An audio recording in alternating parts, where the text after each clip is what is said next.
வணக்கம். பைனாப்பிள் ரசம் எப்படி பண்ணுறதுன்னு பார்க்கலாம். ஒரு கடாயில் அரை டீஸ்பூன் தனியா சேர்த்துக்கிறேன். இது லேசாக வறுத்து விட்டுக்கலாம். இது லேசாக வறுப்பட்டோன்னே ஒரு டீஸ்பூன் மிளகு,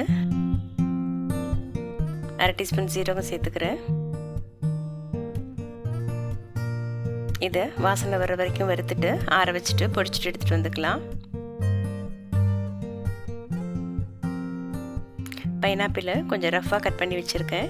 இது பேஸ்ட் அரைக்கிறதுக்காக, ரசத்தில் சும்மா போடுறதுக்காக சின்ன சின்ன துண்டுகளாக கொஞ்சம் கட் பண்ணி வச்சுருக்கேன்.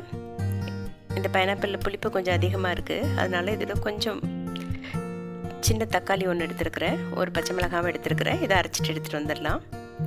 ஒரு கடாயில் ஒரு டீஸ்பூன் நெய் சேர்த்துக்கிறேன். நெய் நல்லா காஞ்ச உடனே கடுகு சேர்த்துக்கிறேன். கடுகு நல்லா பொரியட்டும். கடுகு நல்லா பொரிஞ்சோடனே கொஞ்சம் பெருங்காயத்தூள், கருவேப்பிலை,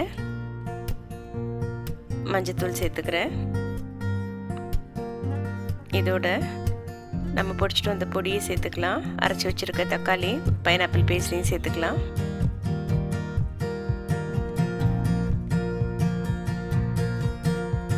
இதோட ஒரு 1 டம்ளர் தண்ணி ஊற்றிக்கிறேன்.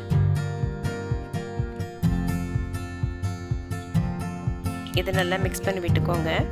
இதோட வேக வச்ச கொஞ்சம் துவரம் பருப்பும் சேர்த்துக்கலாம். நான் இன்னைக்கு பருப்பு சேர்க்கல. தேவையான அளவு உப்பு சேர்த்துக்கிறேன்.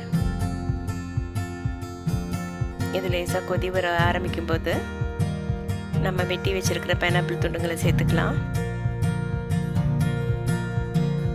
ஃபைனாக சாப் பண்ண கொத்தமல்லியும் சேர்த்துக்கிறேன். இது ஒரு 30 செகண்ட்ஸ் இருந்தால் போதும். இது லேசாக திருப்பி கொதி வர வேண்டாம். லேசாக சூடானதுக்கப்புறம் ஸ்டவ்வை ஆஃப் பண்ணிவிட்டு இதை மூடி போட்டு மூடி வச்சிடலாம். ஒரு 5 நிமிஷம் ஆகட்டும். இப்போ இதோட புளிப்பு செக் பண்ணலாம். இல்லை புளிப்பு கொஞ்சம் குறைவாக தான் இருக்குது, பத்தலை. அதனால் சின்ன பீஸ் லெமனை பிழிஞ்சு விட்டுக்கிறேன். நீங்கள் நல்லா பைனாப்பிள் கலர்லேயே வேணும்னா தக்காளியை டோட்டலாக அவாய்ட் பண்ணிவிட்டு இன்னும் கொஞ்சம் எலுமிச்சை சாறு சேர்த்துக்கலாம். நல்ல எல்லோ கலரில் ரசம் இருக்கும். இந்த பவுலுக்கு மாற்றிடலாம். நல்ல கமகமன் பைனாப்பிள் வாசனையோட பைனாப்பிள் ரசம் ரெடி. இது சூப்பாக குடிக்கிறதுக்கு நல்லாயிருக்கும். நன்றி.